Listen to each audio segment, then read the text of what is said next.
Ladies and gentlemen, welcome back to the Star Bazaar and to the second episode of our Best Star Card Loadout series.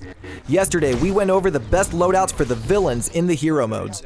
If you missed that one, you can find the link for it in the description below. But today, we are doing the match to yesterday's video and going over the best Star Card loadouts for the heroes in the hero modes.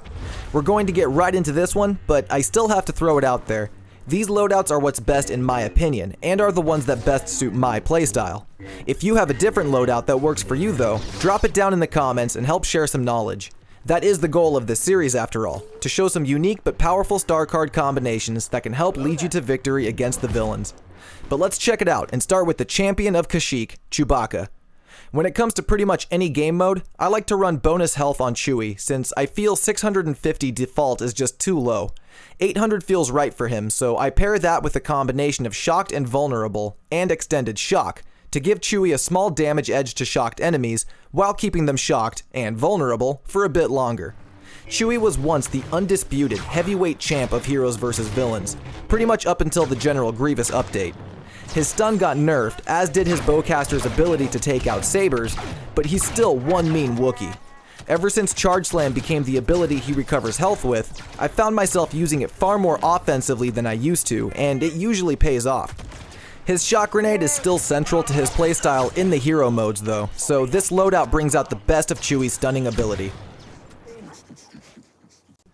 Next up we have Han Solo, my favorite blaster hero on the light side. With Han, I run Sharpshooter's Calm to give him some more active time with the ability, which I'll share a fun tip for in just a moment. I also attach Broad Shoulders to give him some increased armor while he's charging, which surprisingly comes in handy when in a confrontation with a lightsaber villain. I round out Han's loadout with Air Burst, giving Han's Detonite charge some bonus damage when it's triggered in midair. Since he has the lowest pool of health and no buff ability, Han is virtually all offense to make up for it, with a ridiculous damage output from his blaster and explosive. Here's that tip I mentioned.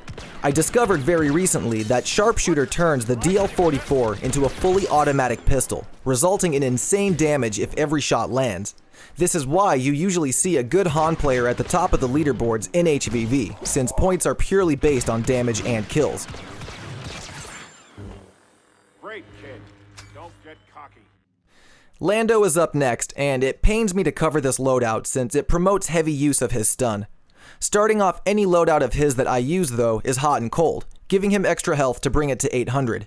This is useful in tanking saber hits while you get your stun out, which is why I attach both Disabler Growth and Quick Shock, a neat combo that runs based off the time the Disabler is out. Disabler Growth causes the stun's range to grow over 5 seconds, while Quick Shock stuns the target for longer if detonated within those 5 seconds. It's fun for Lando because it makes his best weapon even deadlier, but a nightmare for the villains to deal with since the range is so unpredictable. Give this loadout a try next time you feel like frustrating the enemy team.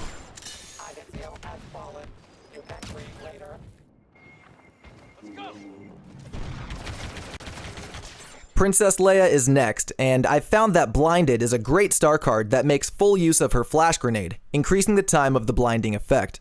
Rebel Heart also makes a great combo with Relentless Firing, giving Leia an armor increase while wielding the E11 and letting her wield it for a longer period, which then increases the time of that armor buff. This lets her tank saber hits and drop enemy villains quickly with the rapid fire. Not to mention her standard Defender pistol has a respectable damage output. She may be a small princess from Alderaan, but don't treat her that way because you will lose. My main man Luke Skywalker is next, and this loadout focuses on Luke's rush ability. Jedi Reflexes gives him an additional rush at the expense of recharge time, and coupling that card with rush immunity gives Luke some temporary tanking capabilities. The reduction in damage taken stacks with each rush, so using the rushes back to back can give you the extra bit of armor you need to survive a tense encounter.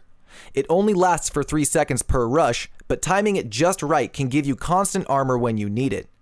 Extended Push Reach is a staple on all my Luke loadouts, since I find his standard push range is just a little bit too small. Maybe I've been running this card too much and I'm just used to that area of effect, but knowing I can reliably land a push when I need to is a relief. Luke is the fastest light side hero, matched only by Maul on the dark side, so getting full use out of his rush is a good strategy for taking out the more tanky villains. Sweet baby Rey is next, and this loadout makes her an absolute monster in hero modes. Focused Sight is a must on any Rey loadout since it gives her extended active time for insight, which also means she gains unlimited stamina for a longer period. Coupling this with Deep Mind is a great combo since Deep Mind will cause the effects of Mind Trick to last longer on targets exposed by insight, which is just maddening to be on the receiving end of. Resilient Dash finishes the loadout, giving her some armor when she uses her dash attack. This is great for when you charge into a group of villains swinging madly, or if you're closing the distance on a blaster villain.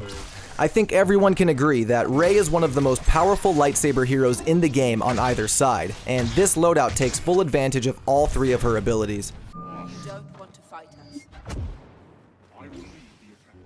Master Yoda is after Rey. Starting off, Enduring Presence lets Yoda have the extra health from presence at all times. Making this even more of a problem for the villains is Jedi Mentor, which reduces the overall damage Yoda takes. The Jedi Master is all about taking out enemy villains, so the last star card that I run is opposing the dark side, which grants Yoda's lightsaber strikes bonus damage when hitting enemy villains. All three of these cards make Yoda an anchor to the light side, having the ability to buff his friend's health and dish out crazy damage. Enduring Presence lets the ability fully recharge before the health effects wear off, so he can keep using it to always have extra health and stay ahead of his enemies. FN2187, my boy Finn is second to last. Rey's to do one thing extends the range of Deadeye, and Come Get It is for tanking sabers while you shoot them in the face. Big Deal's active time recharges per headshot, so don't be afraid to stand up to Kylo or Vader with this card.